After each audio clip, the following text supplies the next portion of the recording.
Para fazer início aos debates, vamos passar a palavra ao doutor promotor de justiça, nos termos da lei. Com a palavra, o doutor promotor. Vossa Excelência terá 1 hora para a acusação.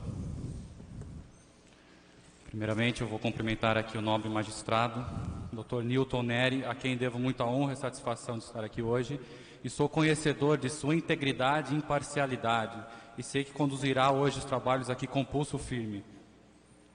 Nobres advogados de acusação, doutora Fabiane, doutor Rafael, doutor Moisés, tenho a honra de estar hoje aqui em plenário com os senhores, e advirto-lhes que a advocacia, em sua profissão, ela é indispensável à administração da justiça. Tenho a honra de estar aqui com os senhores. Nobres doutores advogados de defesa, quão sublime também a função dos senhores hoje aqui. Constituem os senhores a própria personificação do princípio da ampla defesa do contraditório. Senhores auxiliares da justiça, sem os quais esse trabalho não poderia ser desenvolvido dessa maneira. E os senhores jurados, devo já enaltecer a importância que os senhores têm para com a sociedade.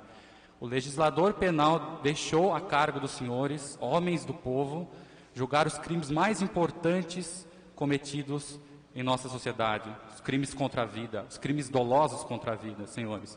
Vejam, o legislador, ele tutela os bens do patrimônio, tutela o meio ambiente, e as infrações a esses bens são julgadas pelo magistrado, o homem que cursa a faculdade de direito, um técnico de direito, aquele que conhece as leis.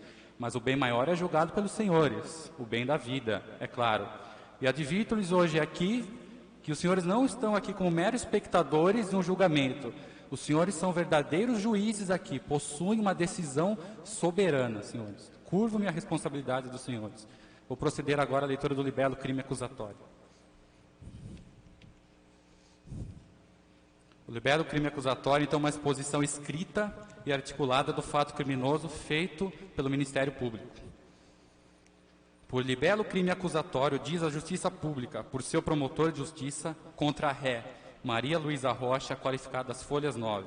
Por esta, a melhor forma de direito, o seguinte: provará que no dia 11 de outubro de 1983, por volta das 18h30, na Avenida Marginal, nas proximidades da ponte localizada atrás da empresa litográfica Araguaia, na cidade de Várzea Paulista, nesta comarca, a ré Maria Luísa Rocha atirou sua filha Tatiane Fernanda Rocha, de aproximadamente 1 ano e 6 meses, às águas do rio Jundiaí, causando-lhe lesões descritas no laudo de exame de corpo de delito, folha 17. Que essas lesões foram a causa da morte da vítima, que a ré agiu por motivo torpe, tendo em vista que matou sua filha por não suportar a ideia que outra pessoa tivesse a guarda da mesma, que a vítima ela era filha da ré, que o crime foi praticado contra uma criança. Nesses termos, pede-se a condenação de Maria Luísa Rocha, como incursa no artigo 121, parágrafo 2º, inciso 1º, combinado com o artigo 61, inciso 2, letras E e H, todos do Código Penal.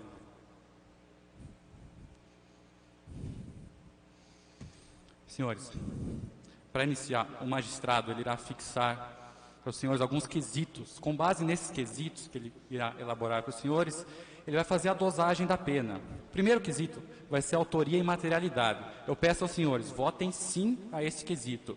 Porque a ré, as folhas 9, ela confessa, não, eu matei minha filha. Foi realmente eu matei Tatiane. Ré confessa, autoria.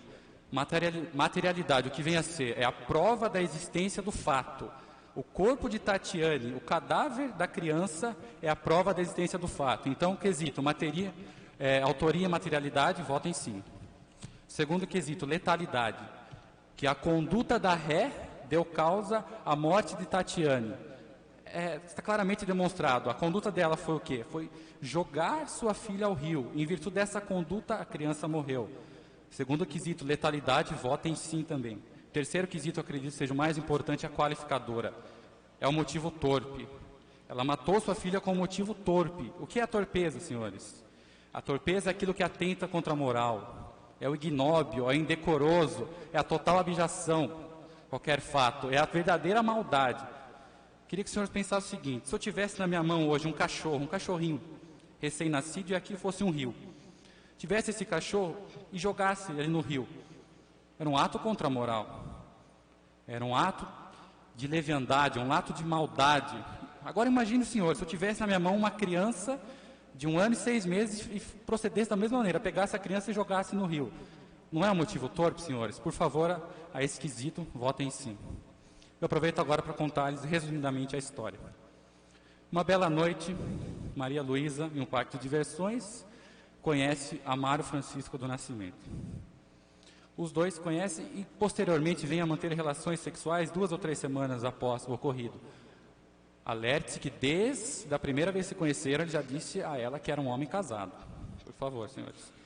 Passado isso, alguns contratempos, Amaro decide terminar o relacionamento, mas ela não quer terminar o relacionamento. Ela quer continuar com ele, liga em seu trabalho, ela quer continuar esse suposto romance com Amaro. Pois bem, relacionam-se mais uns 2 ou 3 meses, e nesse interregno, nesse período, ela fica grávida, e diz a ele que o filho era dele, que estava esperando. Ele fica inerte, ele não sabe o que aconteceu, ele fica impávido com aquela situação. Então ela propõe a ele: Amaro, vamos até uma farmácia, eu quero comprar um remédio. A mim me causou estranheza essa parte, mas tudo bem. Vão até a farmácia, chega lá e nada fica decidido. Não sei se aqui, opinião pessoal, felizmente ou infelizmente, pelo desfecho dessa barbárie. Pois bem, então decidem terminar de vez o seu relacionamento. Terminado o seu relacionamento, ela continua ligando para Amaro em seu serviço, ela quer ainda reatar um suposto romance com ele, e um belo dia ela liga dizendo que já nasceu Tatiane e que a filha era dele.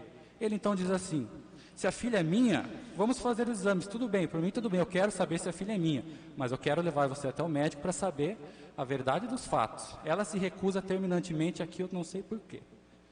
Pois bem, certo dia, então, após esse ocorrido, ela pega o telefone, liga para Maria Nessi, a esposa de Amaro. E, se passando por outra pessoa, também esse fato não é relevante, ela se passa por outra pessoa e diz a Maria Nessi: olha, eu tenho um relacionamento com o seu marido e tenho com ele uma filha. Senhores, uma mulher casada, de bem, com 2 filhas, ela recebe uma notícia dela, eu já adianto aqui, ela não foi o melhor dia da vida dela, esse daí com certeza. Então ela descobre quem ligou até ela e vai até essa casa para esclarecer a situação, isso é óbvio. Chegando lá, estavam na residência Maria Luísa, Benedito Furtado e a senhorita Ivone Rocha, irmã da Ré. Chegando lá, elas começam a conversar. É claro que o clima não estava muito bom, não estava ameno aquele dia, é claro que não estava. Mas em momento algum, Maria Nessi chegou a ameaçar a Ré de morte ou de qualquer coisa. Convidou-a para ir até a sua casa, para que lá falasse na frente de Amaro se realmente aquilo havia acontecido, se realmente era filha dele, para que ele pudesse negar ou não aquele fato na sua frente. Pois bem, não bastasse isso, ela pega a criança e começa a utilizar como se fosse um próprio objeto, mostrando para a filha de Maria Nessi Amaro: olha, isso daqui é minha filha com seu pai, sabe? Uma situação constrangedora.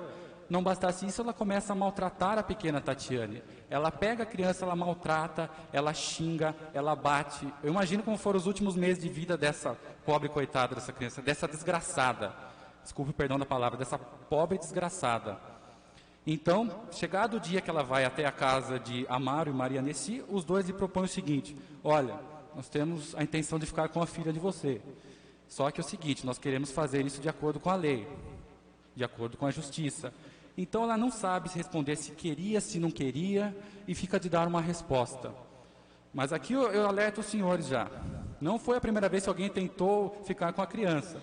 O próprio Benedito já disse que aos 2 meses de idade, está no depoimento, aos 2 meses de idade, ele já queria ficar com a criança. Não sei porquê. Aos 2 meses de idade. Cecília Maquico, a própria testemunha da defesa, diz que também já chegou a pedir a criança para ela. Então essa já era a 3ª oportunidade e que alguém pedia a guarda dessa criança. A criança só tinha 1 ano e meio. Eu pergunto, será que era uma boa mãe? É claro que não era uma boa mãe. É evidente que ela não era uma boa mãe. Tanto não era que o pior aconteceu.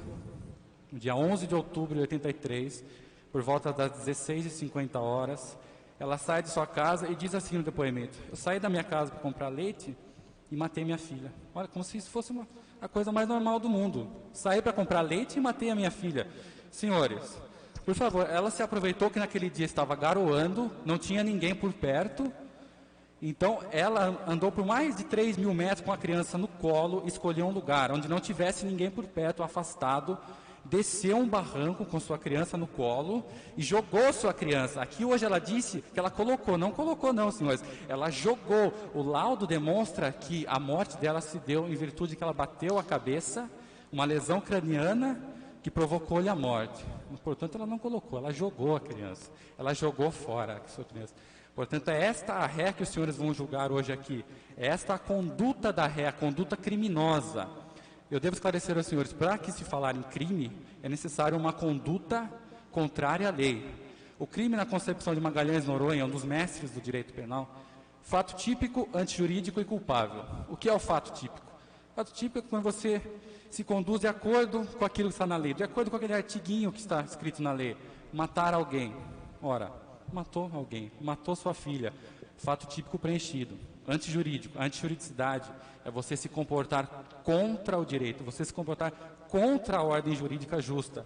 Ora, a legislação penal é clara, se ela não permite, aquele fato passa a ser ilícito. Aqui não há exclusão de antijuridicidade, senhores. Então, antijuridicidade preenchida também.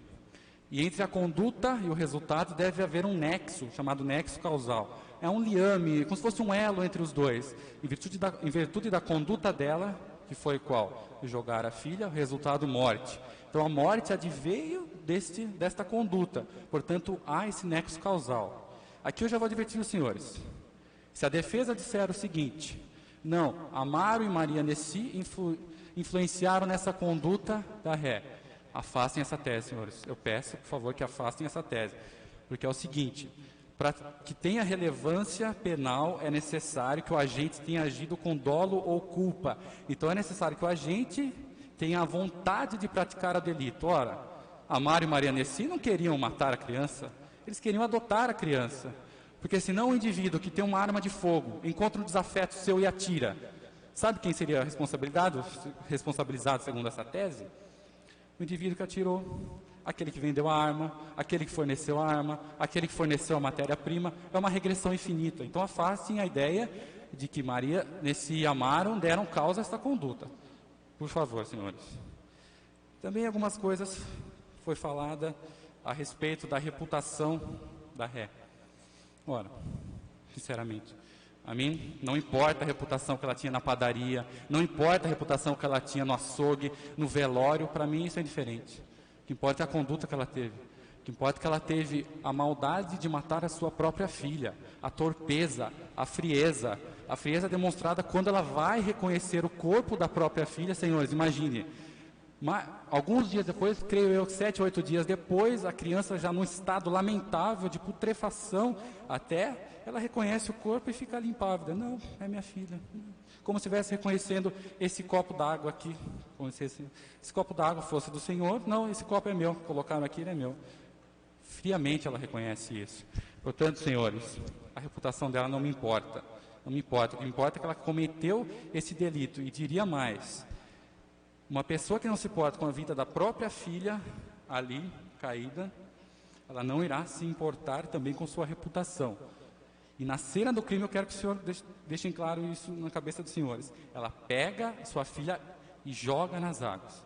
Nesse momento, eu quero acreditar que a criança tenha batido a cabeça e morrido instantaneamente. É melhor acreditar nisso, porque se a criança ficou ali, chorando, agonizando, sangrando, gritando o nome da mãe, qualquer ser humano de boa índole se arrependeria, pegaria esta criança e tentaria salvá-la de qualquer jeito, mas ela não. Ela virou-se a esta cena, ainda que a criança esteja morta ou morrendo, não se sabe, ela vira as costas à cena do crime, ainda tem a capciosidade, veja onde vai a malvadeza no ser humano. Ela pensa, não, vou simular um sequestro, simula um sequestro, rasga as roupas e vai até a casa de Amaro e lá vasculha, claro, não encontrou nada, a criança já estava morta. Portanto, senhores, eu sei a função dos senhores aqui, é árdua, não é remunerada, mas os senhores são aqui a própria extensão da sociedade, são os olhos da sociedade, devem vigiar esse tipo de conduta, devem ver esta conduta totalmente repugnável para o meio que vivemos, matar uma criança. Portanto, senhores, desde já, eu agradeço a atenção, eventualmente eu voltarei numa réplica. Que Deus os ilumine e que se faça justiça. Palavra do Dr. Rafael.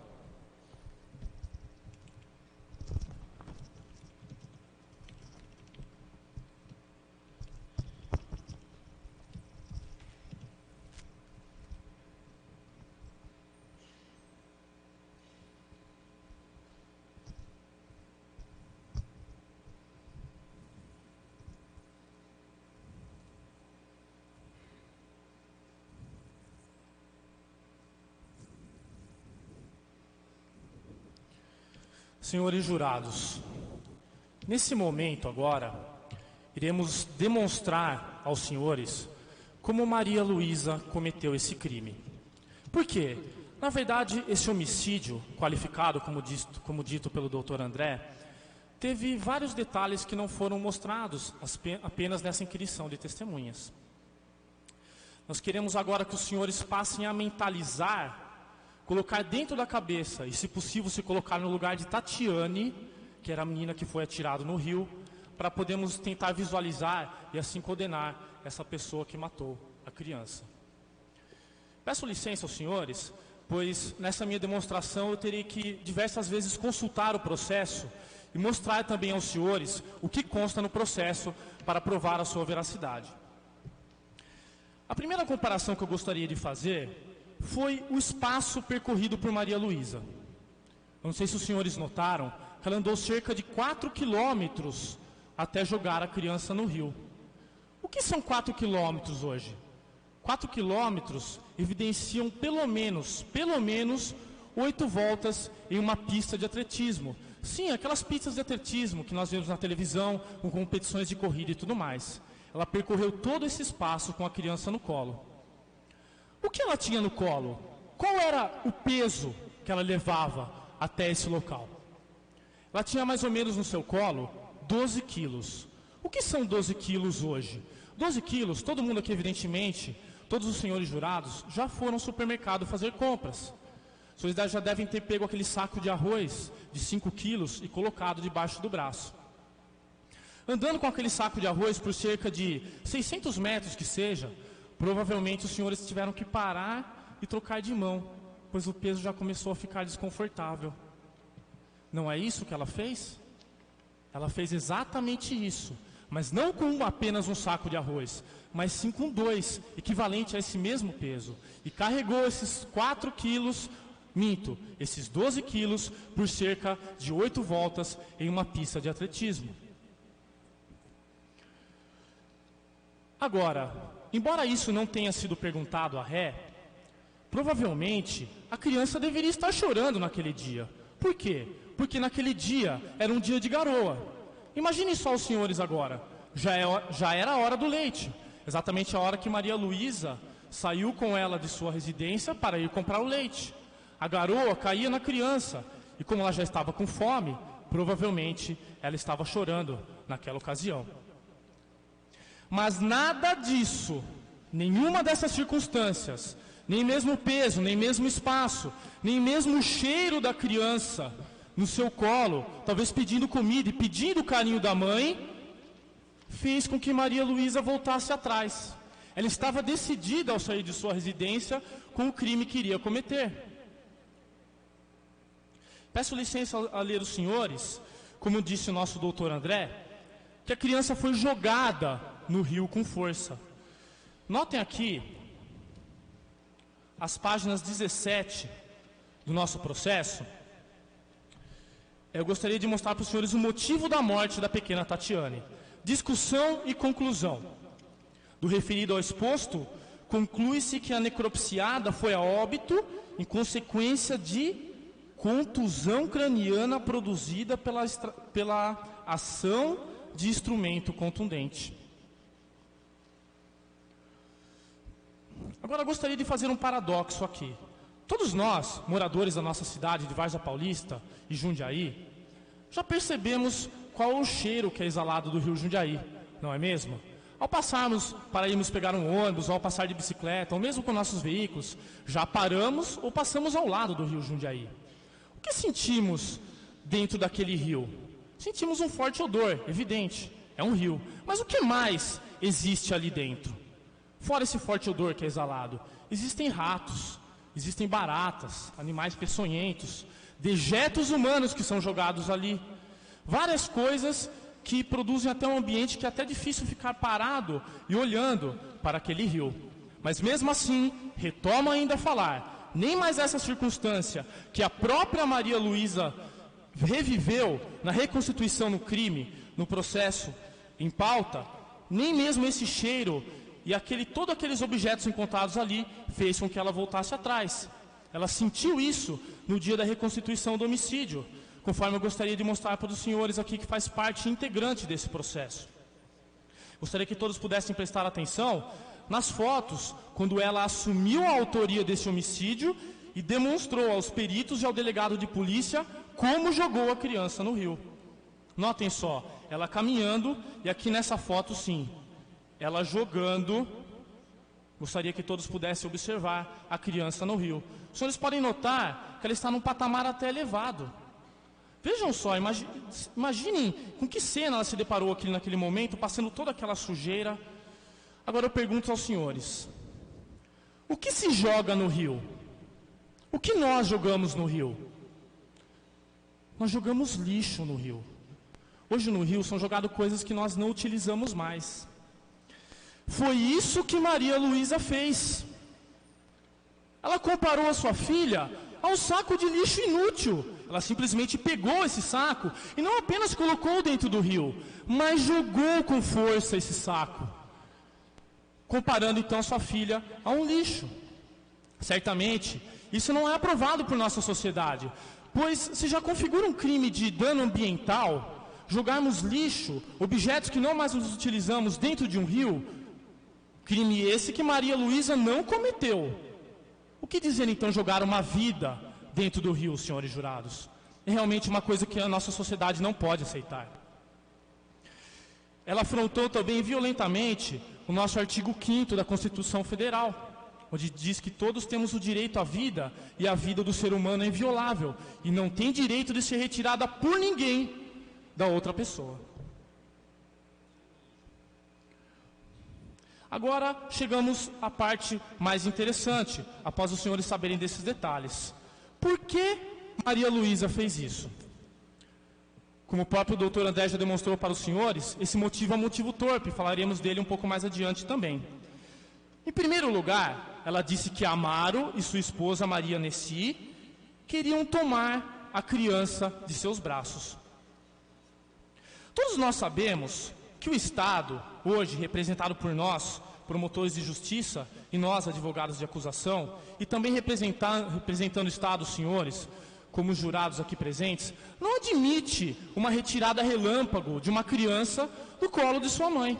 Nós sabemos que hoje, um processo de retirada de guarda da criança dos braços de sua mãe, até mesmo de Maria Luísa, que cuidou perfeitamente dessa criança, cerca de 1 ano e 5 meses, não é uma coisa rápida. Isso é um processo demorado, porque o Estado, ele preserva o instituto da família. O Estado não quer que famílias sejam dissolvidas. Mas Maria Luísa preferiu acreditar que a criança pudesse ser retirada do braço dela, erroneamente. Mas agora eu pergunto aos senhores, já que ela achou isso, por que em nenhum momento ela pediu ajuda a alguém? Podemos revirar esse processo de baixo para cima, de trás para frente, e não acharemos aqui, em nenhum momento, em que Maria Luísa tenha pedido ajuda a alguém. Ela tinha uma casa com comida, família. Ela podia ter pedido ajuda ao seu Benedito, a dona Ivone, que estava aqui presente. Várias crianças a quiseram adotar, mas ela não pediu ajuda a ninguém. Então não podemos acreditar nessa história de que Amaro e Maria Nessi queriam tirar a criança dela. A partir do momento que uma pessoa se sente acuada, ela vai pegar automaticamente e pedir ajuda aos seus parentes, ou até mesmo à polícia. Por que não? Resumindo, senhores jurados, ela não suportou a ideia de que outra pessoa pudesse ter a guarda da criança. Não por amar a criança, mas por ter o seu trunfo na mão, que era a Tatiane, que era o objeto que ela poderia tentar fazer Amaro voltar a ter um relacionamento com ela, mesmo que fosse apenas sexual. Tatiane não servia para mais nada. Amaro estava indiferente com a situação. Amaro nem sequer reconheceu a paternidade da criança. Quando ela percebeu que Tatiane, aquela pobre mocinha, não tinha mais utilidade, vamos dizer assim, me perdoem a pejorativa aqui, quando ela percebeu que não tinha mais utilidade, ela simplesmente dispensou a criança. Já que eu não posso ter Amaro, e ainda mais, além do mais, ela foi mais além. O que ela fez? Começou a provocar Maria Nessi. Ela viu que a hora que ela mostrou a Amaro que o filho era seu, isso para Amaro foi apenas um motivo indiferente. Ela começou a provocar a esposa de Amaro, começou a provocar até mesmo as filhas de Amaro. Eu gostaria de mostrar para os senhores no processo novamente qual era o sentimento que Maria Luísa tinha em relação a Amaro. Os senhores vão ver o depoimento que ela colocou aqui no inquérito policial, que eu vou ler as principais frases aos senhores, mostrando qual era o sentimento. Nas folhas 12 do nosso processo. Veja o que ela disse aqui ao delegado, um dia após ter reconhecido o corpo da criança. Que a interroganda sente um profundo ódio e raiva de Amaro, pois o mesmo nunca lhe dera apoio na hora que mais necessitava. E ainda queria lhe tirar a filha, que ela criava com carinho e amor. Vejam só o que ela disse em seguida, que durante todo o tempo que criou sua filha, o fez sempre amargurada, pelo fato de o pai nunca ter procurado entrar em contato com a criança. E disse ainda mais, sua filha foi enterrada no dia de ontem e Amaro nem sequer compareceu ao enterro. Senhores jurados, quem daqui presente nunca sofreu uma desilusão amorosa? Tenho certeza que todos aqui já tiveram algum tipo de desilusão amorosa, inclusive eu.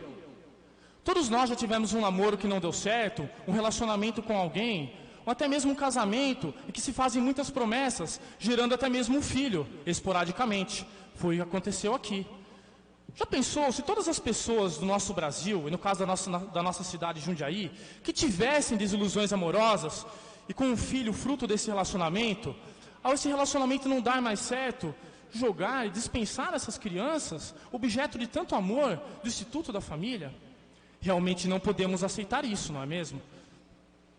Gostaria de fazer um resumo agora também do depoimento do senhor Benedito Furtado. Vejam o que ele disse quando Maria Luísa reconheceu o corpo de Tatiane. Mesmo após ver todas aquelas cenas. Que inicialmente, Maria Luísa, essas são as palavras do senhor Benedito, esse que já falou na plenária hoje. Que inicialmente, Maria Luísa sempre cuidou bem da criança. Mas prestem atenção agora. 3 meses antes do ocorrido, Maria Luísa passou a maltratar a menina, sendo que por muitas vezes o depoente chegou a conversar a respeito com Maria Luísa, alegando a mesma que a criança não tinha culpa de nada. Veja só o que ele disse ainda. Depois desse dia, Maria Luísa maltratava a criança, chegando a bater e ainda a xingar. Vamos ver também o que nos disse Ivone, irmã dela, também aqui no inquérito policial e na plenária que nós já ouvimos hoje.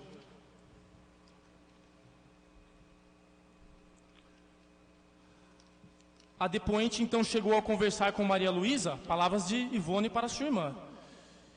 E ela sempre alegava que a criança havia sido raptada por um homem barbudo, depois de inventar a história.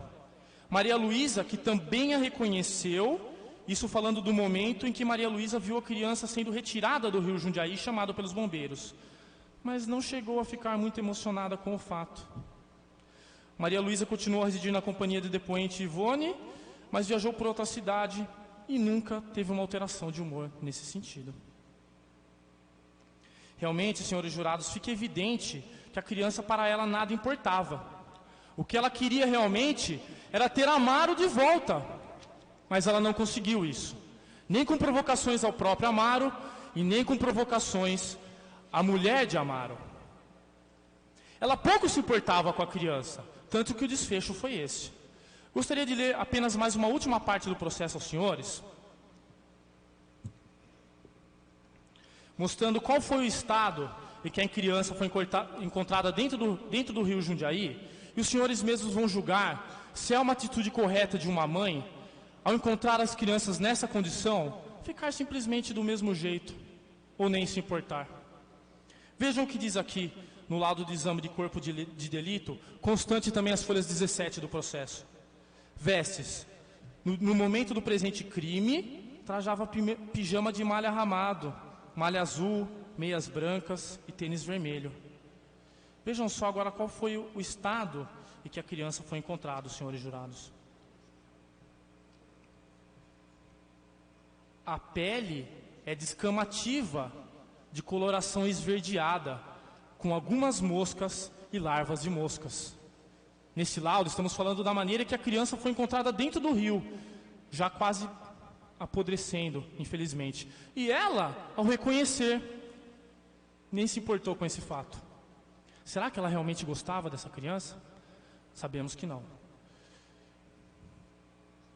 Eu gostaria agora de mostrar de novo a capitulação do crime, que ela foi inserida no artigo 121 do Código Penal Brasileiro, no parágrafo 2º, inciso 2. Porque ela cometeu esse homicídio, não foi simplesmente um homicídio, mas foi um homicídio por motivo torpe. Gostaria agora de explicar aos senhores o que é um motivo torpe. Mas eu não vou fazer isso com minhas palavras. Vou fazer nas palavras do próprio professor Nelson Ugria, e peço que os senhores prestem atenção. Apenas 15 linhas que vão explicar aos senhores o que é motivo torpe. Motivo é a causa moral da conduta humana, é a razão que conduz o homem a agir. Homicídio por relevante valor social é aquele cujo motivo determinante é a defesa do importante valor social, de um valioso interesse da comunidade. Por exemplo, dado pelo próprio Nelson Ugria, a eliminação de um perigoso bandido para que se assegure a tranquilidade da comunidade. É motivação que demonstra uma paixão social e também um menor desajuste por parte do agente, e que por isso merece tratamento legal mais ameno. Não é o caso de Maria Luísa. Homicídio por relevante valor moral é aquele cometido na defesa de um importante valor individual, de um valioso interesse pessoal, dentre eles os sentimentos de piedade e compaixão, que ela não teve. A eutanásia, por exemplo, é um exemplo dessa tese. A lei penal, embora não justifique o homicídio cometido por relevantes motivos sociais e morais, considera-os na quantidade da pena e por isso determina a redução nesses casos. A torpeza, que caracterizava o motivo determinante de todas essas hipóteses de homicídio, revela alta depravação espiritual do agente, profunda imoralidade que deve ser severamente punida. Então temos aqui, senhores jurados, que ela cometeu um homicídio, todos já sabem, mas ela cometeu também um homicídio por um motivo torpe. E, novamente pedimos aos senhores que votem sim no quesito qualificação, ao depois analisarem a situação. Gostaria que os senhores pudessem analisar essa situação, como foi demonstrado aqui, com todos esses requintes de crueldade, como foram demonstrados, e tentar se colocar no lugar da menina, de Tatiane, e verificar se a sociedade aceita ou não uma atitude como esta, cometida por Maria Luísa. Vou passar a palavra à doutora Fabiane.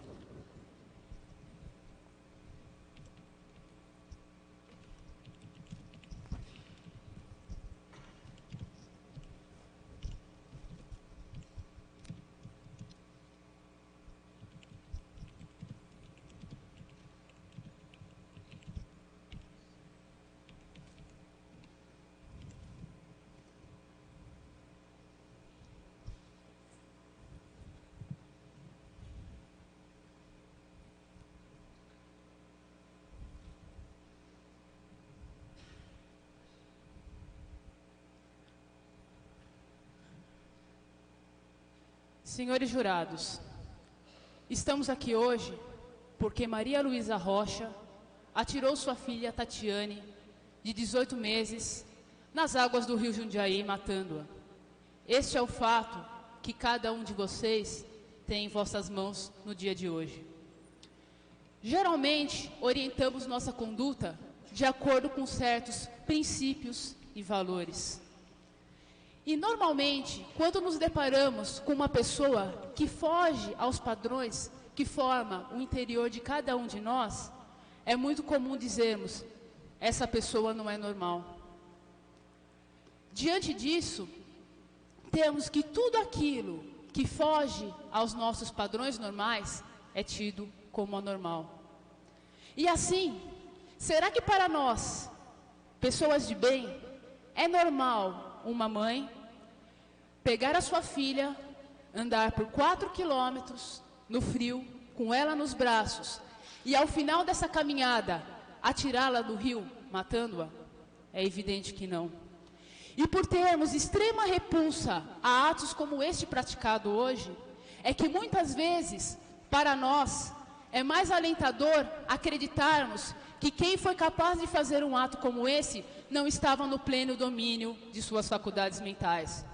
Só que, infelizmente, senhores jurados, Maria Luísa, quando atirou sua filha Tatiane nas águas do rio Jundiaí, o fez sob o pleno domínio de suas capacidades mentais. Uma coisa é de extrema relevância para nós. A sanidade mental de uma pessoa, ela não pode ser presumida. Para que eu defina, para que eu diagnostique que uma pessoa está acometida de uma doença mental ou não, é imprescindível que eu faça um exame nessa pessoa. Vamos agora fazer um paralelo para que entendamos qual é a importância disso. Por exemplo, se uma pessoa for procurar um médico especialista em câncer, ela pode procurar a pessoa mais renomada no país, aquela que tem mais experiência, que tem maior índice de cura neste ramo. Se eu chegar nesse médico e não permitir que ele me avalie, para ele será impossível promover qualquer diagnóstico. Se eu estou com câncer ou não, se esse câncer é maligno ou benigno, onde ele está alojado e assim por diante. Não porque ele não tenha conhecimento sobre o assunto, mas sim porque ele simplesmente não nos examinou. Vejam, voltando ao caso em foco, temos que a defesa nos trouxe no dia de hoje um perito especialista na área de psicologia e psiquiatria. Eu não tenho dúvidas acerca da qualidade e da especialidade do senhor perito. Mas vejam, durante todo o seu testemunho, ele simplesmente teceu comentários teóricos acerca de o estado purpural. Em momento algum, ele examinou Maria Luísa. Então vejam, façamos então um paralelo. Assim como o médico especialista em câncer não tem como diagnosticar aquela pessoa que o procurou por não a ter examinado, a mesma coisa se aplica ao senhor perito, que não tem o subsídio elementar, que é o exame do paciente, para que possa concluir qualquer coisa a respeito da sanidade mental de Maria Luísa. Prosseguindo no laudo, temos que o laudo que consta no processo foi elaborado por peritos nomeados pelo juiz. Esses sim examinaram Maria Luísa. E vejam o que eles dizem. Primeiramente, eu vou falar um pouco do que eles concluíram a respeito da postura de Maria Luísa. Diz aqui: encontra-se calma, lúcida e orientada globalmente, mantendo-se atenta e cooperante. Vejam só.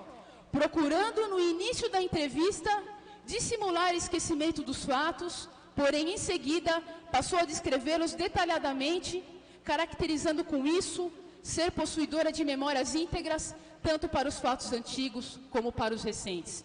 E aqui, dando um pouco mais de prosseguimento a isso, ao pegarmos esse livro de psicologia judiciária, vejam o que eles falam sobre os clichês mais utilizados por pessoas que tentam simular doenças mentais quando são estabelecidas, são mantidas a exames como esse. Está escrito aqui que tais pessoas consistem-se em fazer de tolos, de mudos, de desmemoriados e de selvagens. Mas que se certos sintomas podem ser bem imitados, é impossível que seja imitado o quadro completo e coerente de uma doença mental. Foi exatamente o que aconteceu no caso em foco. Maria Luísa, que no início tentou se fazer desmemoriada, mais para frente começou a descrever fatos com precisão, com clareza, de forma a pôr por terra toda a sua tentativa inicial de se fazer desmemoriada. E prosseguindo no laudo, gostaria então de passar, sem mais delongas, as sínteses e conclusões realizadas por aqueles que tiveram a oportunidade de examinar Maria Luísa. Lerei na íntegra para vocês, que não é muito grande. Pelo retrotranscrito, e levando-se em consideração sua curva vital, o exame psíquico e suas próprias declarações, estamos nos havendo com uma pessoa desprovida de sensibilidade, chegando mesmo a extrapolar para o lado da perversidade. Fato este comprovado pela maneira como descreveu seu delito, sem que, em momento algum, deixou transparecer qualquer sentimento de emoção, chegando mesmo a colocar-se na situação de vítima, pois no momento sofre sua perda de liberdade. Diante de tal fato, somente podemos enquadrá-la como portadora de distúrbios em sua personalidade, onde aflora a frieza dos sentimentos e a perversidade. Sendo assim, tais pessoas com esse desvio de personalidade, somente podemos enquadrá-las como criminosos comuns. O que bem se enquadra Maria Luísa Rocha, o que a torna totalmente responsável pelo delito perpetrado. Essa aqui é a conclusão a que chegaram os médicos ao examinarem Maria Luísa no centro de saúde localizado em Jundiaí. Vejam, senhores jurados, qual seria a diferença ao final desse julgamento se concluíssemos que ela é responsável pelo crime que cometeu ou se ela não é responsável por estar em estado puerperal, coisa aqui que eu peço para fazer um breve comentário. O senhor perito disse que geralmente acontece o estado puerperal no começo da gravidez, até antes, ou às vezes até 12 meses depois. Ressalto que Tatiana tinha 18 meses quando foi atirada nas águas do rio Jundiaí. Mas, voltando ao assunto em foco, se Maria Luísa for considerada por vocês, ao final desse julgamento, como responsável pelo crime que cometeu, e se for condenada pelo artigo 121 por motivo torpe, ela pegará de 12 a 30 anos de prisão. Por outro lado, se os senhores entenderem que não, que Maria Luísa não é responsável pelo crime que cometeu, ela não vai para a prisão. Ela vai ser internada no hospital de custódia e tratamento psiquiátrico. Ou seja, ao invés de ir para a prisão, ela vai ser internada no hospital. E vejam o que há de mais relevante. Diz a nossa legislação que passado de 1 a 3 anos após a data da internação, ela obrigatoriamente terá que passar por um novo exame psiquiátrico. E vejam, se os médicos que a examinarem chegarem à conclusão de que a sua temibilidade passou, ela receberá alta. Assim como nós, quando somos internados no hospital e ficamos bons novamente, recebemos alta. Porque você não tem pena junto com medida de segurança. Ou você vai para a cadeia, ou você vai para o hospital. E no hospital, se chegar à conclusão que ela sarou, ela terá alta e passará novamente a conviver com cada um de nós em sociedade. Vejam a discrepância. Se considerada responsável, de 12 a 30 anos de prisão. Se não for considerada responsável, poderá daqui 1 ou 3 anos estar convivendo com cada um de nós em sociedade.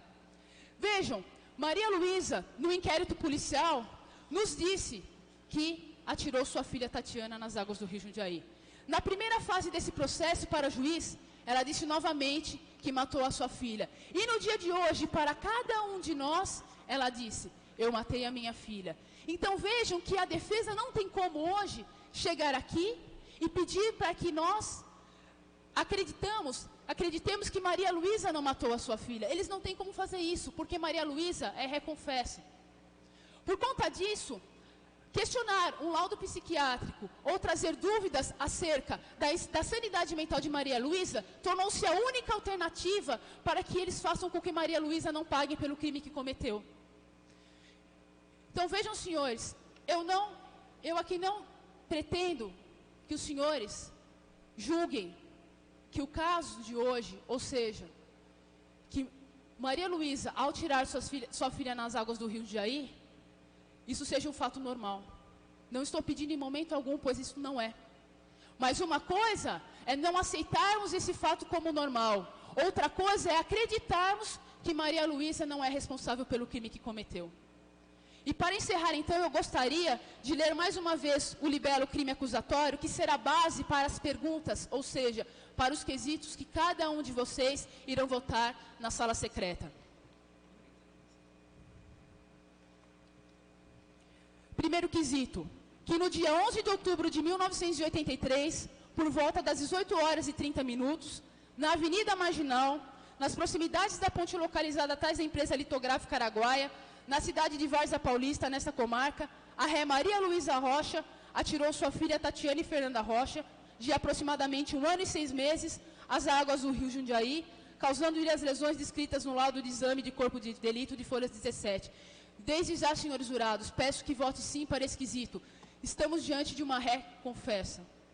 Com relação ao segundo quesito, que essas lesões foram a causa da morte da vítima, o senhor advogado de acusação leu a vocês o exame necroscópico que lá está dizendo que a causa da morte foi por conta do ferimento que Tatiane sofreu na cabeça. Então peço desde já que os senhores também votem sim para esse quesito.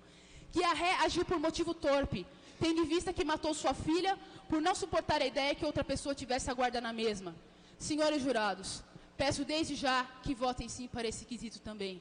Maria Luísa, como mostra o próprio exame de sanidade mental, é uma pessoa que tem como um de seus elementos de comportamento a frieza. Maria Luísa não mostrou em momento nenhum arrependimento. E mais do que isso, Maria Luísa decidiu dar fim à vida de sua filha por não ver mais utilidade àquela criança que ali estava com ela. Não teria mais Amaro, porque mesmo fazendo com que Maria Nessi soubesse da existência de Tatiane, Maria Nessi perdoou Amaro. Não suportou a ideia de que Amaro, mesmo sabendo, mesmo não tendo certeza de que Tatiane era sua filha, mostrou ter mais preocupação e mais amor pela menina do que com ela. Por conta de tudo isso, decidiu por aquilo que é mais torpe nesse mundo, dar fim à sua própria filha. Senhores jurados, se ao final desse julgamento, ao darem a resposta aos quesitos, os senhores consultarem aquilo que está dentro de cada um de vocês, aquilo que vocês têm como verdadeiro, como formador de sua personalidade, eu não tenho dúvidas que ao final desse julgamento os senhores serão feitos justiça. Muito obrigada. É dada a palavra ao doutor defensor. Vossa Excelência tem 1 hora para a defesa.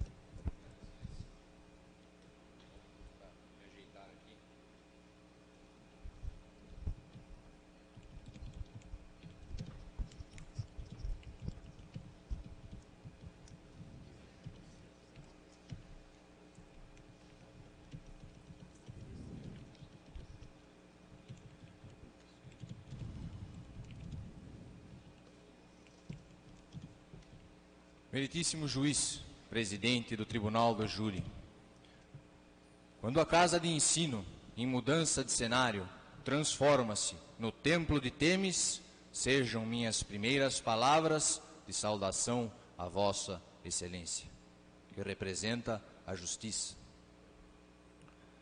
Vossa Excelência tem a bandeira em suas mãos, a bandeira que representa a justiça, que está no alto, fincada no campo do direito.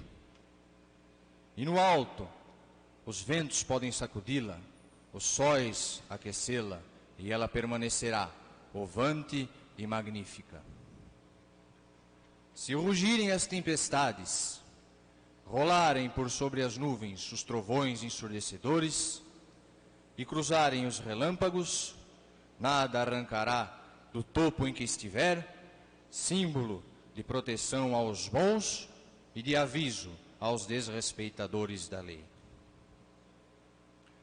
E o magistrado é o varão pleno de coragem que impunha esta bandeira, ouve a voz da consciência e, atravessando a selva da compreensão humana, finca em terreno firme o estandarte da justiça. Receba, Vossa Excelência, as saudações desses humildes defensores da acusada. Senhores representantes da acusação pública e da vingança privada, o Ministério Público, que representa o Estado, forma organização da mais alta competência na instituição da democracia. Dentro de seu campo de autonomia, o órgão do parquet, exerce a sua força interativa na busca da verdade real. E por isto merece igualmente nossas saudações. Senhores representantes da acusação privada, pertencer, como pertenceis, ao nobre quadro da Ordem dos Advogados do Brasil, para exercer a representatividade judicial de terceiros, é fator que enobrece a qualquer cidadão. Forçoso reconhecer, entretanto, que se o Ministério Público representa o Estado, não há de se esquecer o tropo lapidar esculpido pelo francês às páginas da literatura. L'État n'a pas de cœur. E trazido ao vernáculo se lê: o Estado não tem coração. E lembrar ainda que se é honroso pertencer à Ordem dos Advogados, mister também é se lembrar que a vingança privada, que a pena de talião não tem vigência nas leis modernas dos países cultos. Senhores jurados de fato, juízes de fato, desculpem, vós representais a justiça por força do preceito constitucional de que os crimes dolosos contra a vida serão julgados pelo júri. E o jurado é o ponto de equilíbrio com o qual a consciência gostaria de viver em todos os momentos da vida, e não apenas neste tribunal. É no júri, senhores jurados, que se descobre a falha do pacto social. É no júri que os senhores jurados podem consertar essas falhas do pacto social. A vossas excelências hoje serão apresentadas duas teses, contrariando a banca acusatória, que pode ter dado a impressão, ou pelo menos tentaram, de que a ré aqui presente é indefensável. A vossas excelências, lerei um breve trecho do processo. Tudo se inicia em maio de 1981, quando Maria conheceu Amaro em um parque de diversões, onde de imediato simpatizou com este. Maria Luísa namorou o mesmo por 4 meses, sendo que Maria Luísa questionou ao namorado se este era casado, obtendo resposta negativa. Vossas excelências notem aqui o ardil, o engodo do Casanova de Várzea Paulista, o arrebatador de corações. A desgraçada, perdidamente apaixonada, contou ao enganador Amaro que estava grávida e obteve resposta como: vá se virar, eu não sou o pai. Excusando-se este de toda a responsabilidade e deixando um fardo extremamente pesado à infeliz rapariga frente à sociedade, foi desonrada, entregando-se a um homem por completo, já que não tinha estrutura nem estudos suficientes, se comparada a uma pessoa comum, para resistir aos encantos, aos mimos, quase que sendo bombardeada diariamente. Como a água que perfura a pedra, doou-se a seu sedutor. Sedutor este que obteve autorização da mãe de Maria Luísa para com esta namorar. Moça caseira, honesta, trabalhadora, isso nem mesmo o impudente discorda. Viu-se desamparada totalmente, como que perdida ao mundo, tendo de enfrentar os medos que assolavam sua mente e sua alma, para até tal fato desenfrear toda uma tempestade moral, pois desejava que sua filha tivesse um pai, ou ao menos o conhecesse, vês que era mulher honesta e não desejava para si a sina de mãe solteira, ou muito menos de rouba-maridos. Procurou Amaro, e este sempre lhe negando a prole, seus medos se intensificavam, pois ao contar que estava grávida, soube de seu casamento e imediatamente rompeu o romance. Porém, a tempestade não era passageira. A esposa de Amaro, Maria Nessi, descobriu sobre o romance e a filha. Dirigiu-se até a casa de Maria Luísa, no endereço conseguido através de Neuza. Maria Nessi, esposa de Amaro, interpelou junto a Maria Luísa se era verdade sobre o ocorrido, e a filha. E segundo a irmã da ré, a Ivone, Maria Nessi ameaçou a irmã, dizendo que iria tirar-lhe a filha, e segundo Benedito, seu cunhado, Maria Luísa acreditou na ameaça feita pela mulher de Amaro.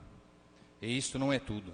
Segundo a ré, no dia 29 de setembro de 83, Maria Luísa cruzou com Maria Nessi na rua e esta convidou Maria Luísa à sua casa, para que dissesse na cara de seu marido se era ou não filha do mesmo, afirmando para os dois que Tatiane era sua filha e filha de Amaro. Não bastasse toda a tragédia até aqui vivida por Maria Luísa, Maria Nessi e Amaro intimaram Maria Luísa para entregar ou não sua filha no fatídico dia 13 de outubro. Como que, num último gesto de misericórdia, a humilhação final. Uma vez que as insinuações, as calúnias e tudo mais já vinha carregando, Maria Luísa esmoreceu. Em me dirigindo novamente aos nobres jurados, peço-lhe desculpas por vos terem dado as costas. Peço desculpas por terem lido páginas frias de um processo todo escrito, cheio de tecnicismos e tudo mais. Mas hoje, vossas excelências aqui têm de consertar esta falha social, pois a sociedade deu as costas àquela coitada. Deu as costas a ela, negando-lhe amparo quando esta mais precisava. E vossas excelências aqui hoje hão de absolver a ré. Vossas excelências hão de libertar a ré, corrigindo a falha do pacto social. Pois aqui, senhores jurados, a sociedade agiu exatamente como nos dizeres do ilustre mestre penalista Pedro Vergara, que sentenciava: a sociedade não atua sempre dando-lhe uma ordem expressa. Age antes pelo desprezo, pelo ridículo, pela difamação e pelo ultraje, que são ordens transversas. Assim, o homem ofendido na honra, que não se desagrava contra o seu defensor, passa a ser também ofendido em sua honra pela sociedade. E é este o sóbrio, é este julgamento, esta sentença social, e aqui sim digo a vossas excelências, repugnante, a mais tremenda e a mais cruel forma de coação que pode recair sobre o ofendido. Passaria agora ao nobre colega a palavra.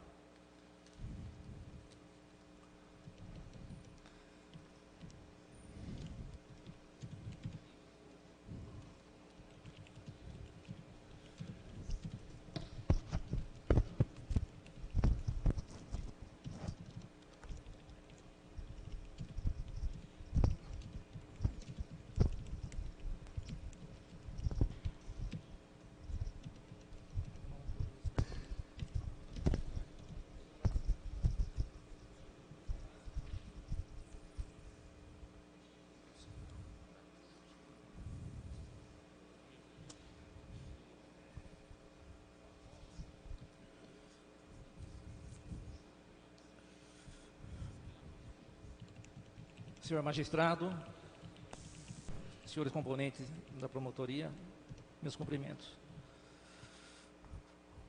Senhores jurados, o nobre colega da defesa expôs a vossas excelências alguns aspectos que deverão ser considerados neste caso que vossas excelências terão que julgar. Peço a esse seleto corpo de jurados, neste ato investidos na condição de juízes e juíza de fato, que ao analisarem os fatos que passarei a expor, se coloquem não na condição do dia a dia de vossas vidas. Vossas excelências são pessoas cultas e a ré não teve cultura alguma, não tem cultura alguma. Vossas Excelências tiveram a felicidade de frequentar bancos escolares e a Ré nada frequentou, a não ser o 2º ano primário, e mesmo assim incompleto. Convido Vossas Excelências para me acompanharem numa viagem no tempo e no espaço, para que nos desloquemos para a condição da Ré, ao tempo do acontecimento. Uma pessoa sem estudos, uma pessoa sem orientação, uma pessoa sem estudo algum. Se Vossas Excelências não se deslocarem para a condição da Ré, se Vossas Excelências não sentirem os medos que a Ré sentiu, não sentirem o desamparo que ela sentiu, Vossas Excelências não vão conseguir distribuir justiça que o caso exige.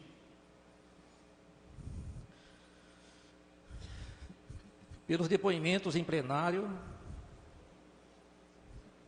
tenho absoluta certeza que Vossas Excelências constataram que Amaro e Maria Nessi não estavam compromissados com a verdade. Subtrair os elementos para a vossa convicção.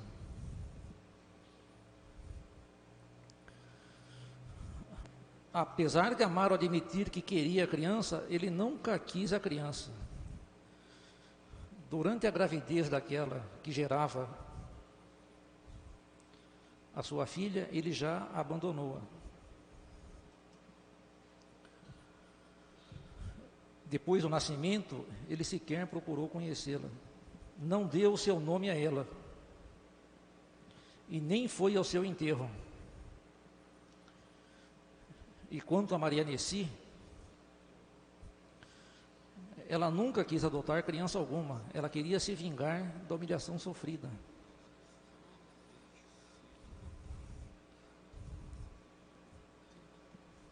Ela queria usar a Ré como um instrumento para a humilhação que sofreu do marido perante vizinhos, parentes, a comunidade em geral.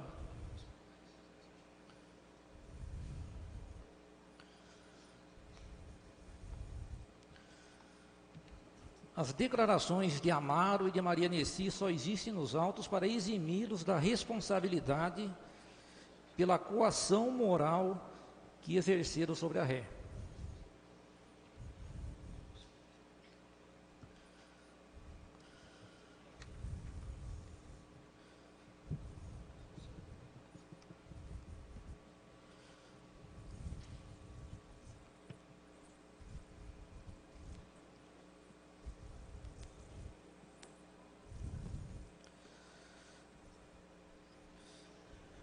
Eu vou ler aos senhores o disposto no artigo 22 do nosso Código Penal. Coação irresistível e obediência hierárquica. Artigo 22. Se o fato é cometido sob coação irresistível ou em estrita obediência à ordem, não manifestamente ilegal de superior hierárquico, só é punível o autor da coação ou da ordem. Senhores jurados, pelo disposto neste artigo do Código Penal, podemos entender que quando uma pessoa não tem o domínio da vontade, quando seus atos de alguma maneira lhe fogem ao controle, quando é dado a uma pessoa escolher entre o mal iminente, que seria a perda da sua filha, ou um mal futuro, que seria um destino incerto para a sua filha, a escolha que vier a ser eleita não pode ser cobrado daquele que praticou o ato, e sim de quem impôs a escolha. E os medos da Ré, a imposição de escolhas para a Ré, quem impôs foi Amaro e Maria Nessi. Estes sim são responsáveis pelos atos da Ré. A coação moral, forma de constrangimento prevista no Código Penal, está tradicionalmente ligada à figura da ameaça, que lhe forma o conceito específico. Consiste esta modalidade de coação na submissão da vontade ao temor de um mal iminente, grave e injusto. Acho que não existe dúvida alguma de que a perda de uma filha para alguém, para um destino incerto,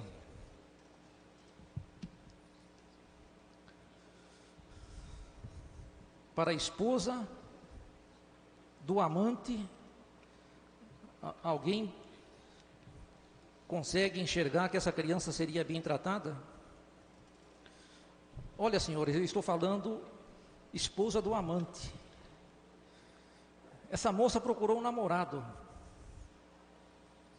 Hoje, ela é mãe solteira. Não que seja algum desdouro ser mãe solteira, mas era mãe solteira, esposa de um homem casado. Ela procurou um namorado. Hoje é amante de um homem casado, por culpa dos ardis usado por aquele que a coagiu a tomar uma decisão trágica. Eu vou ler aos senhores alguns depoimentos constantes dos autos.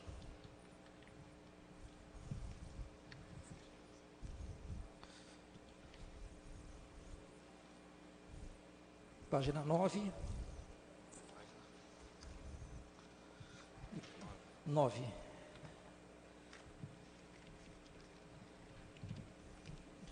E 55.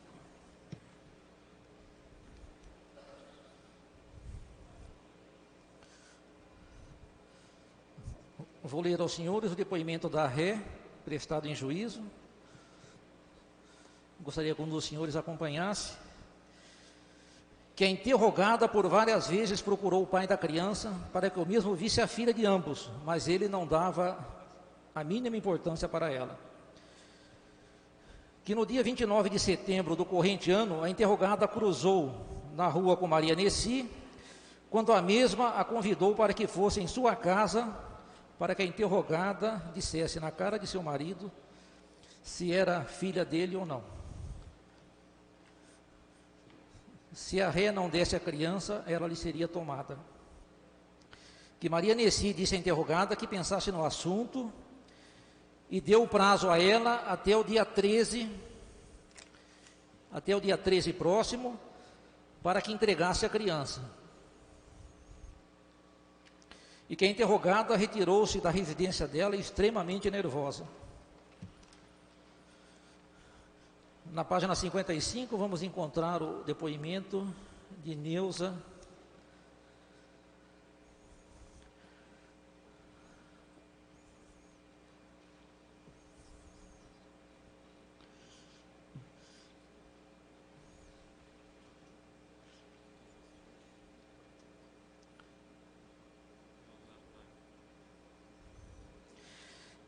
Que a depoente por várias vezes conversou com Maria Nessi, esposa de Amaro, e Maria Nessi por muitas vezes demonstrou preocupação, chegando a dizer que o depoente, para dizer à depoente que estava desesperada, pois seu marido não parava em casa.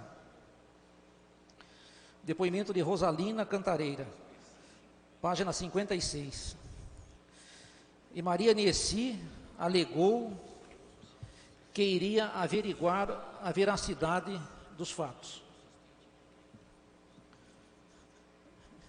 Está demonstrado nos autos que Maria Nessi procurou a ré com o intuito de intimidá-la.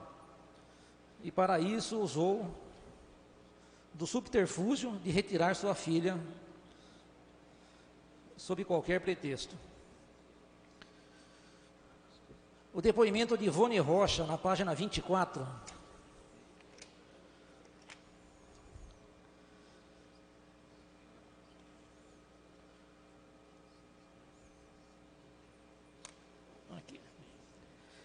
A testemunha Ivone, querendo de alguma maneira ajudar a irmã, involuntariamente colaborou para o estado de ânimo depressivo da ré quando disse: que quando começou as intrigas por parte de Amaro e esposa quererem tirar a criança de Maria Luísa, a depoente e seu Amásio pediram para que deixasse passar em seus nomes. E só assim Amaro e esposa não teriam condições de tirá-la de Maria Luísa. Eu vou repetir essa frase, senhores. E só assim Amaro e esposa não teriam condições de tirá-la de Maria Luísa. Incutiram na cabeça da Ré que se ela não desse a criança, ela acabaria perdendo. Depoimento da irmã dela que prestou depoimento aqui para os senhores. Depoimento de Benedito, na página 22.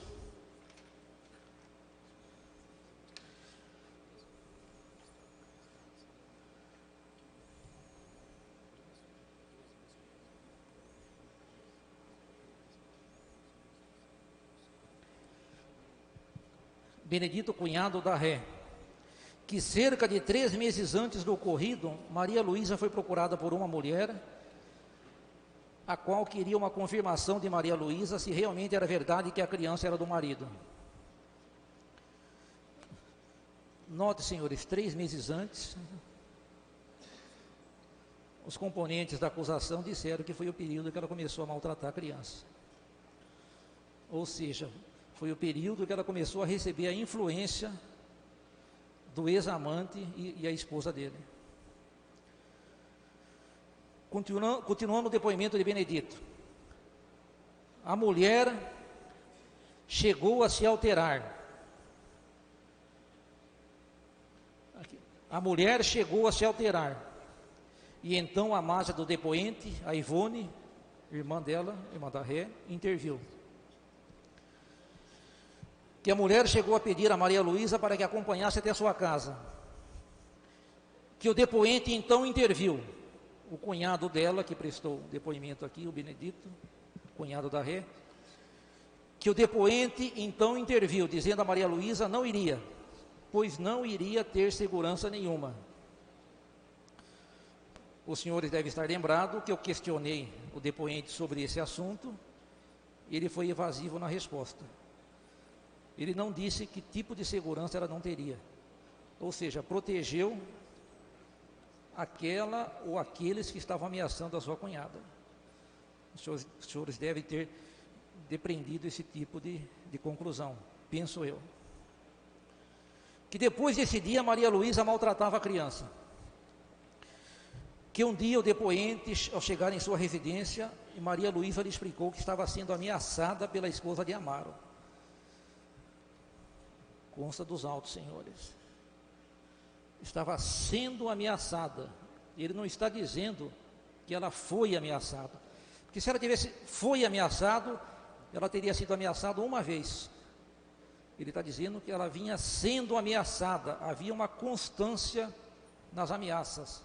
As ameaças eram diversas. Senhores jurados, a Ré deveria resolver algo acima de suas forças e do seu conhecimento. Entregar sua filha para aquele que não a reconheceu como tal, conjuntamente com a madrasta que nada almejava, que não fosse vingar-se da humilhação sofrida. Humilhação essa por culpa exclusiva de Amaro.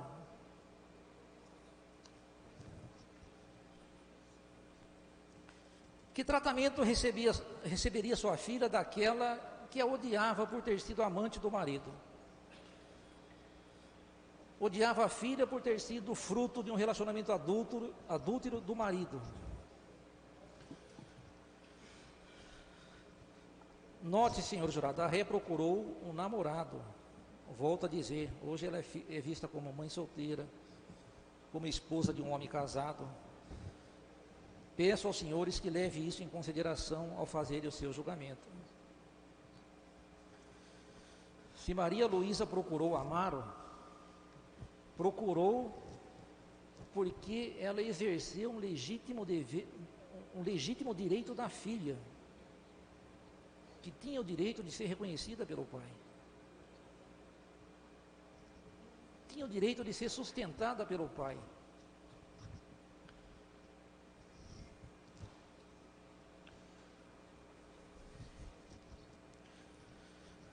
Quanto ao deslocado gesto, lerei para vossas excelências o que pensam alguns estudiosos.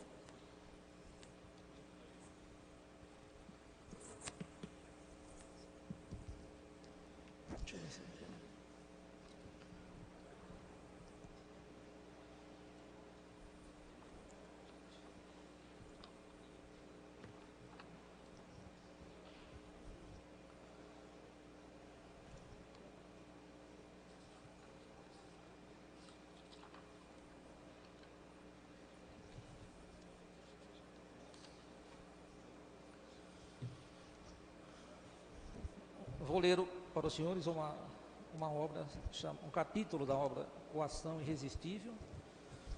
Marcelo Jardim Linhares é advogado criminalista, membro do Instituto dos Advogados do Brasil.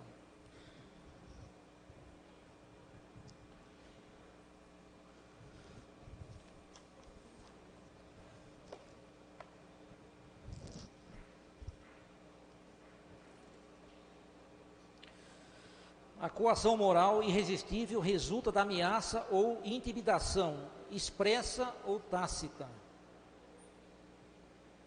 ou seja, da revelação do propósito de causar o mal futuro, cuja superveniência dependerá da vontade do agente. Pode também a coação moral resultar de violência já empregada, em conjunto com a ameaça que se prossiga. A ameaça era a condição da sua filha, junto com aqueles que diziam querer adotá-la.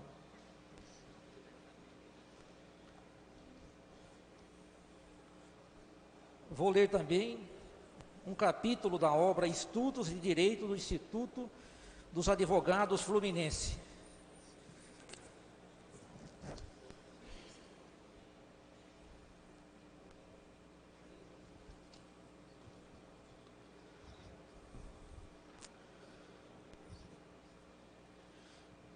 Tudo quanto ocorra no campo do medo ou do temor, que não pertença à esfera do estado de legítima defesa ou do estado de necessidade, desde que tornou ausente a vontade livre, pertence ao círculo da coação irresistível.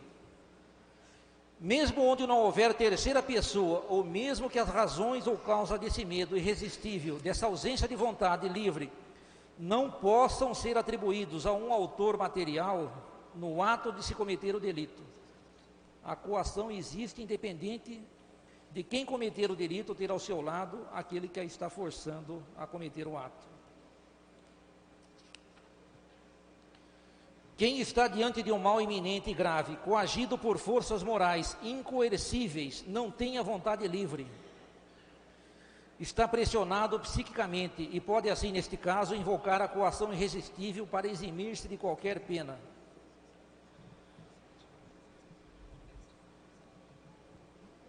Eu peço aos senhores que isentem a ré de pena.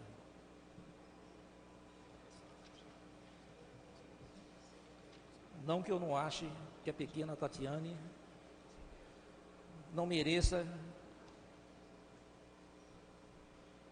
que os autores da sua morte sejam punidos. Mas eu peço aos senhores que punam aqueles que merecerem. Quem está diante de um mal iminente e grave, coagido por forças morais incoercíveis, não tem vontade livre, está pressionado psiquicamente. Espero ter transmitido a mensagem aos senhores.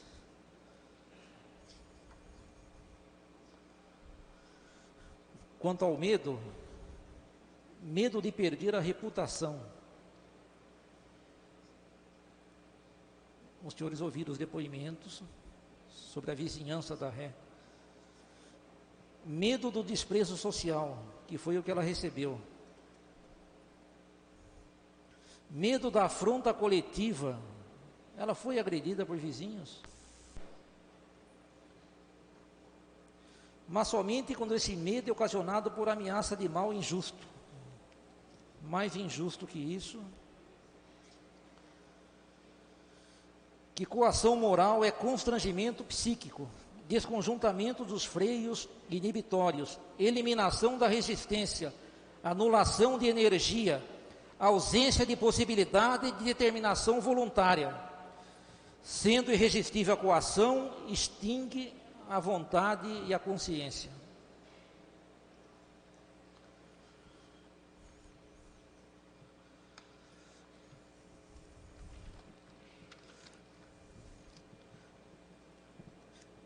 Esta mulher estava sob o domínio da coação irresistível. E ela não pode ser condenada. A lei a protege.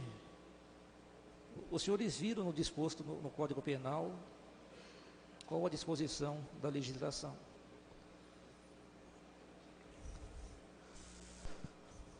Os autos cantam fartamente a dor moral dessa mulher. Ela estava sendo enganada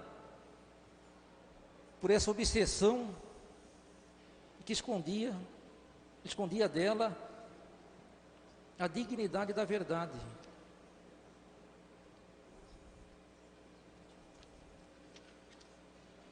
Era uma pobre mulher, e a sabedoria milenar dos evangelhos pergunta: mulher in fortem, quis invenit?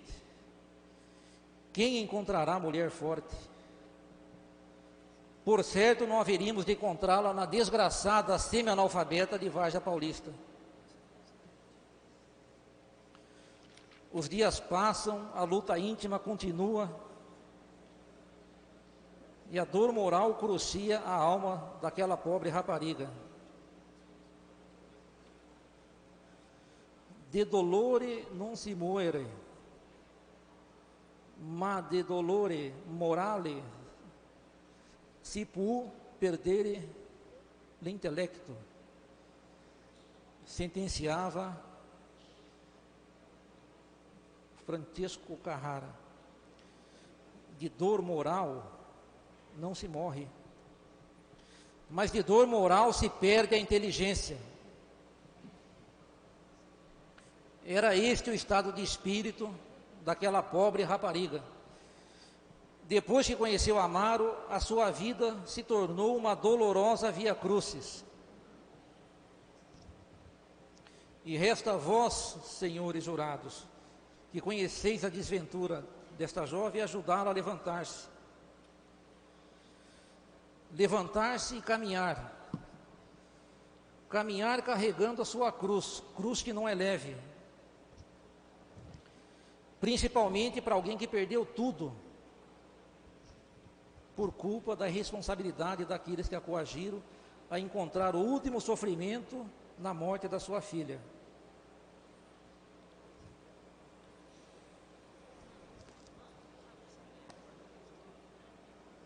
Obrigado, senhores.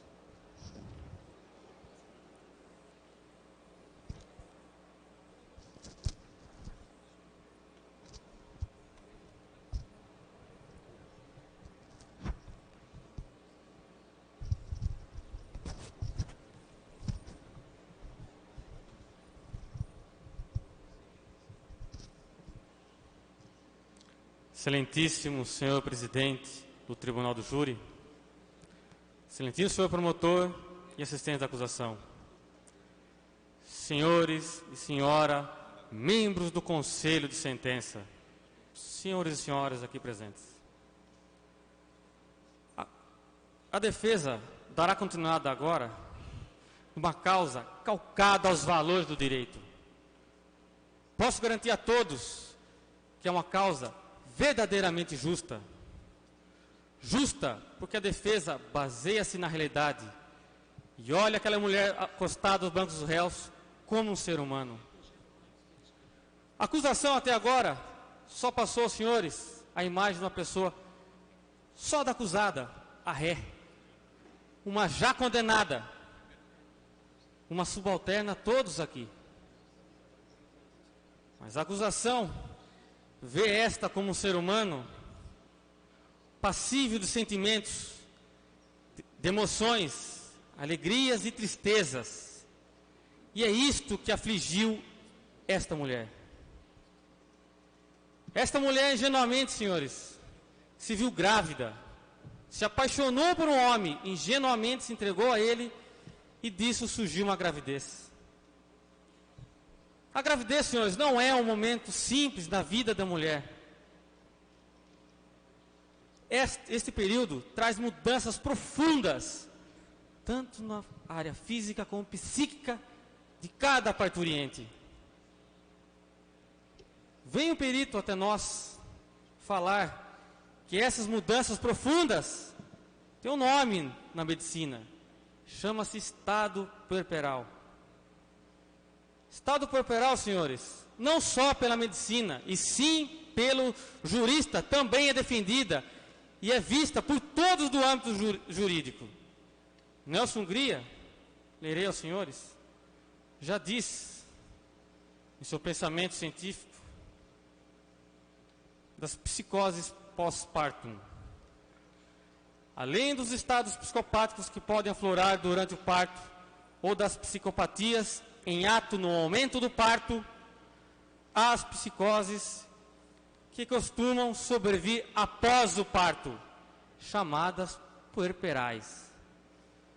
Trata-se geralmente de confusões alucinatórias agudas, de ofuscamentos da consciência, manias transitórias, amências e delírios, senhores, delírios que mexem na parte emotiva do ser humano.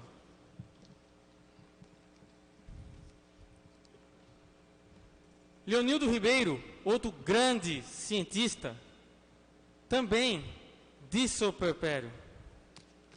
Ele diz o puerpério decorrer até longo período da lactação, por coincidências ou de crises, que se podem repetir em outras circunstâncias da vida dos pacientes. Que circunstâncias seriam estas, se voltarmos ao caso concreto? Circunstâncias de uma vida, da ré, circunstância jogada ao chão. Jogada ao chão ao momento que essa se viu órfã, sem pai, sem mãe, que era seu alicerce. Jogada ao chão ao momento que um homem que ela se apaixonou, lhe negara auxílio. Amaro nunca demonstrou amor à sua filha, e muito menos a ela. Ela foi atrás dele? Sim, senhores. Todos sabem que ela foi atrás. Porque tinha aquele sentimento, a pessoa quer um pai, quer um companheiro, que falou, chegou até sua mãe, pediu para namorar. E vem falar que agora não tinha dúvidas de quem era o pai.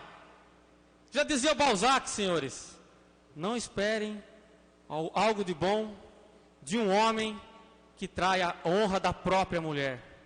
Este trair a própria mulher, Amaro, e vem falar que agora, esta que é falsa, que não tem consciência do que está falando, pessoa fria.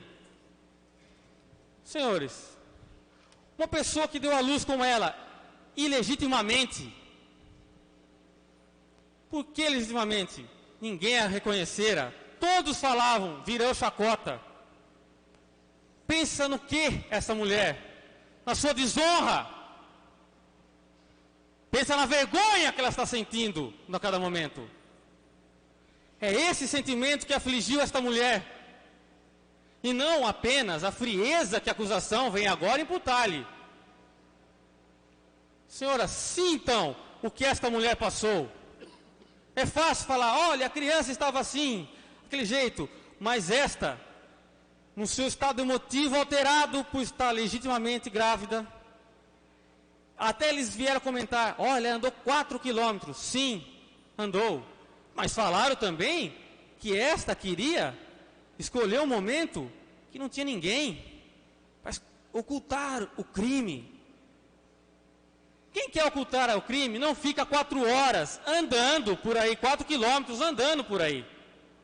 É muito mais óbvio que alguém irá vê-la. Ela nunca permitiu esse crime. Senhores, esta emoção desvirtuou a sua integridade física. Não tinha noção da realidade.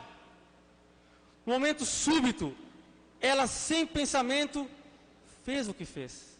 Nós não negamos que fez. Mas, senhores, vejam, esse fantasma, ela criou um personagem falando, E a irmã dela veio falar: olha, ela não consegue saber, inventa histórias. Inventou uma história que um homem barbudo, alto, de péssima aparência, imagine esse homem, lhe tomou criança. Meu Deus, imaginação fértil? Não, era o fantasma que Amaro e Maria Nessi pregaram a esta, querendo lhe tirar. Maria Nessi, quem é essa mulher? Quem é Maria Nessi, senhores? Uma mulher que, desconhecida desta, bate a sua porta como um fantasma solar, vem lhe desentranhar a própria filha. Vem falar que não coagiu, apenas pediu.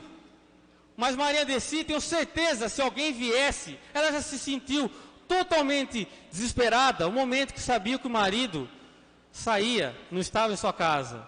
Imagine Maria Nessi, então, se alguém lhe viesse bater a porta da sua casa e pedir seus filhos. Até agora ela veio falar que as duas, eu tenho 2 filhas, eu queria adotá-la. Pode ser que eu não gostaria tanto como gosto dos meus filhos. Senhores, já diz, adoção é com amor. Você quer a criança como fosse sua. É essa a essência da adoção. E não falar que gostaria um pouco ou menos, porque é a filha do marido dela com outra mulher. Pensem nisso, senhores. Onde está a verdade nesses fatos? Encoberta por todas as malícias desses dois. Porque um homem vivido, um homem casado, Amaro, é muito mais fácil de ludibriar uma pessoa simples, humilde, que nunca tiveram um relacionamento firme, a não ser um que veio aqui falar, que nunca teve atos a mais do que um simples namoro, tinha efetivamente a lábia, o instinto de seduzir esta coitada ao banco dos réus, que a acusação agora quer falar que é uma pessoa fria, sem sentimentos. Senhores, é evidente que esta motivação, esta transformação psicológica, tirou o caráter da lógica. Ela estava com seus estados, que começou no estado puerperal, totalmente diversa. Essas aflições estavam no seu pensamento. Afligia a cada momento em que ela olhava a própria filha e via a figura de Amaro e Maria Nessi, que eram seus fantasmas. Agora, eu tenho certeza que o senhor deve perguntando: como o defensor vem agora falar que o estado puerperal dito pelo um perito e defendido por um cientista, um nobre professor, estende-se até 18 meses, como eles falaram? Não há como. Senhores, a emoção renova-se a cada instante. Renova-se quando a estuprada se vê de frente ao seu estuprador numa rua. Renova-se quando o agredido se vê de frente ao seu agressor. Pense, senhor, se precisar fechar o olho, fechem os olhos e reflitam comigo. Como a acusação falou aqui, quem não passou por uma desilusão amorosa? Passados os anos, nunca mais lembra. Mas subitamente vocês cruzam com esta mulher ou este homem que foi a sua desilusão, sem esperar, a emoção se renova. Sim ou não, senhores? Claro, torna-se aquela angústia. Os senhores pensam no que passou e o que poderia passar com esta mulher ou com este homem. Imagine então esta emoção renovada nesta pobre mulher. Ela via a figura de Amaro a todo instante, querendo tirar a própria criança. Esta emoção estava evidente. Retomou todas as psicoses do estado puerperal, dito pelo perito. E ela tem apenas 18 meses. Só que a pressão começou quando? Quando ela se negara, antes de nascer a criança. Amaro já recusava antes de nascer. Começou 3 meses antes do fato, quando Maria Nessi já veio assolar a sua porta, querendo retirar sua própria filha. Senhores, a acusação falou aqui que o perito não tem validade. Praticamente descartou, porque não teve contato com a ré.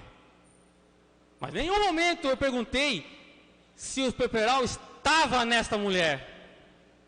Alguém daqui escutou esta mulher especificamente? Não, eu perguntei, a quem assola o estado puerperal?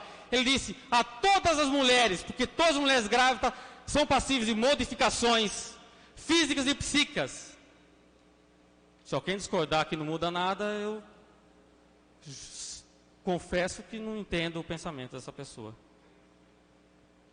Senhores, o perito disse que perda de família, outras emoções fortes agravam esses sintomas, principalmente o delírio, que esta, tenho certeza, está delirando ao momento que fez o que fez. Eles vêm defender um laudo. Está penso aos autos, eu sei, tenho conhecimento. Porém, senhores, irei demonstrar aonde se situa esse laudo. Peço a atenção de todos.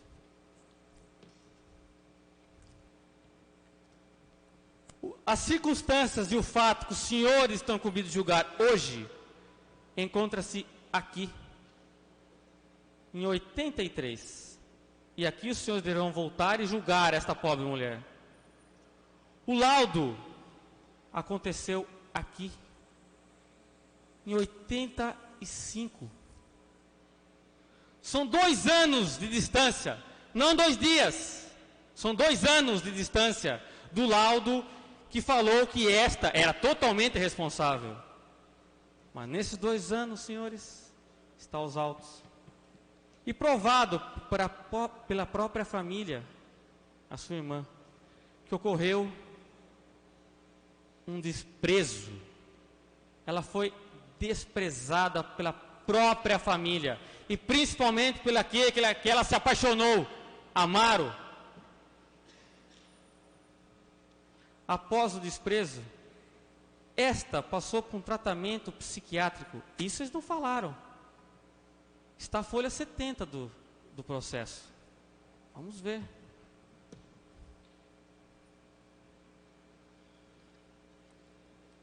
Instituto Médico Várzea Paulista. Paciente Maria Luísa Rocha. Tem o período 84, quase 2 meses. Tratamento de neurolépticos ansiolíticos. São medicamentos fortes, psiquiátricos, porque essa estava totalmente descontrolada. Além da circunstância geral fato pelo desprezo. Depois esta se viu presa. Sim, senhor, ela foi presa.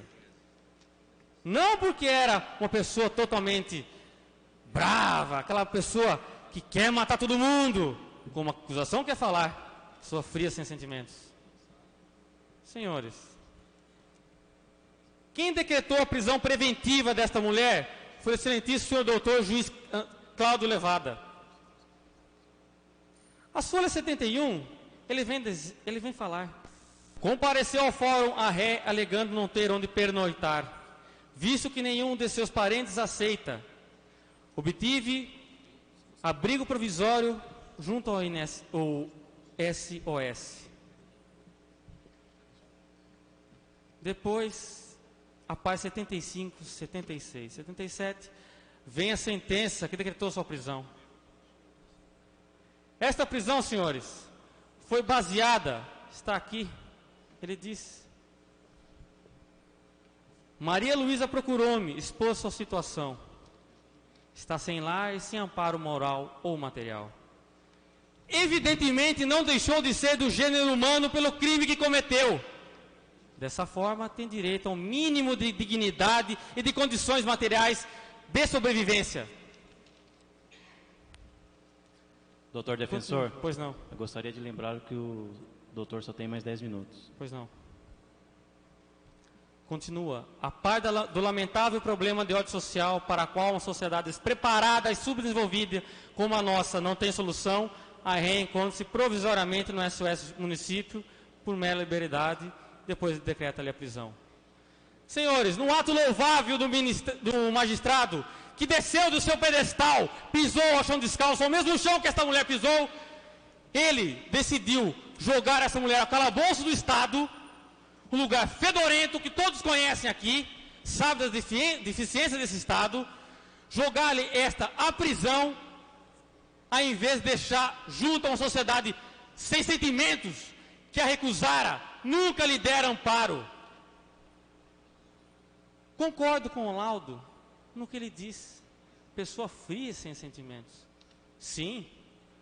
Uma pessoa que passa por todos esses problemas. Aqui já não existia mais o estado puerperal, porque não tinha mais as mesmas pressões, eram outras. Fugindo desse momento psíquico, ela se deu de frente que teria matado a própria filha. É esta a maior pena que ela vai pagar para o resto da vida, e os senhores não poderão tirar esta pena das costas dela. Senhores, como pode agora um laudo falar? Ela é fria, concordo, porque ela já é uma pessoa morta moralmente por todos. Não tinha por uma única entrevista, como julgar se esta tinha razão ou não tinha razão pelo crime que cometeu. Pensem nisso, senhores. Não tenham vergonha dos seus sentimentos. Vivam o que esta mulher viveu. Não se afrontem e nem fiquem preocupados com a acusação fala. Ah, ela é culpada. Não interessa muito o que eles falam, nem o que eu estou falando alto e bom som. Pensem o que vocês mesmos estão pensando. Sinta isso como a justiça. Digam a todos aqui que hoje é um dia ímpar na vida de todos, porque eu não sou parte mais da sociedade que agora lhe negara todo o apoio a esta mulher, e sim, é um dia ímpar porque eu pensei como ser humano, vivi o que ela viveu e julguei conforme a consciência. Senhores, nesse momento que tarda, eu sei que todos aqui estão cansados, podem olhar, todos estão cansados. A fome já aflige todos aqui. A sede também está afligindo todos. Mas que fome, que sede é essa?